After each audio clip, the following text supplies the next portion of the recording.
అదే ఒక 9 నెలల పాప మీద కత్తి పెట్టినప్పుడే దాని తర్వాత మీరు ఎంత వైలెన్స్ చేసినా జస్టిఫైడ్ అంటారు జనాలు చాలా నరకాలరా చంపాలరా అనే ఇది ఉంటుంది. మీరు అలాంటిది ఏదైనా మీ కళ్ళ ముందు విజువల్ జరిగితే మీరే నరికేస్తారు నాకు తెలిసి మూర్తి గారు.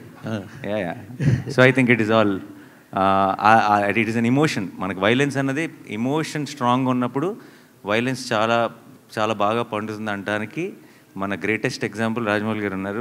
Now because we across India now we look up to him. Reason is not because ఆయన యాక్షన్ ఎపిసోడ్ చాలా బాగా తీస్తారని కాదు, దానికి కావాల్సిన బలం, దానికి కావాల్సిన ఒక ఎమోషనల్ సాలిడ్గా పడుతుంది కాబట్టి. So I think I always believe in that. Shailesh also believes in that. So ఈ సినిమాలో మీకు ప్రతి ఒక ఏమంటారు ఒక చిన్న పూనకం వస్తుంది ఆ వైలెన్స్ చూస్తున్నప్పుడు. అది రావడానికి కారణం మీరు చూస్తున్న విజువల్లో మీరు చూస్తున్న వైలెన్సో కాదు, అక్కడున్న సిచ్యువేషను, దాని వెనుకున్న ఒక emotion. So that is how violence should be I feel.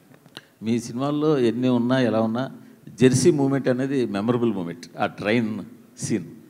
So దాన్ని మరోసారి అలాంటి సీన్ని మీ ఫ్యాన్స్ కావచ్చు, సినిమా ఫ్యాన్స్ కావచ్చు అందించాలన్న ప్రయత్నమా? ఇందులో ట్రైలర్లో 1-2 షాట్లు పడ్డాయి. ఎలాంటిదండి? అరిచేదా? మీరు భలే కనెక్ట్ అయ్యారు సార్. అసలు మాకు అసలు థాట్ కూడా రాలేదు ఇప్పుడు దాకా. బట్ నో కాదు సార్, అది వేరే ప్రపంచం, ఇది వేరే ప్రపంచం. Last question. ఇప్పుడు నాని 100 కోట్ల మార్కెట్ దాటేసిన హీరో, 100 కోట్ల కలెక్షన్ దాటేసిన హీరో. సో ఇప్పుడు టైర్ 1లో చేరిపోయినట్టేనా? టైరా? అది ఎక్కడ ఉంటుంది సార్, అది ఎలా ఉంటుందో నాకు తెలియదు. But I never understood this question, Murthy garu. Genuinely, I'm saying it's not about. I will. No, అది media created sir. It is అదేమి మనకి డిక్షనరీలో ఉన్న వర్డ్ కాదండి అది.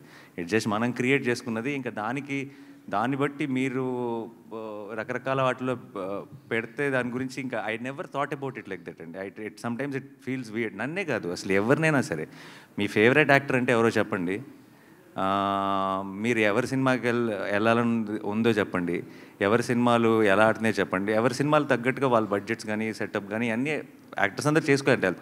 ఈ ఛాంబర్స్గా నా ట్రైన్ లాగా బోగిల్గా సపరేట్ చేసి ఎందుకు కూర్చోబెడుతున్నారో తెలియదు కానీ, but I never believe it doesn't actually. It's a very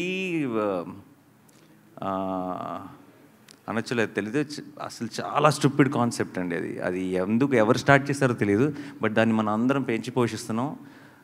ఆపేయాలి. ఆపితే సినిమా ఇండస్ట్రీ బాగుంటుంది. సినిమా ఇండస్ట్రీ బాగుంటే మీరు బాగుంటారు, నేను బాగుంటాను, అందరం బాగుంటాం.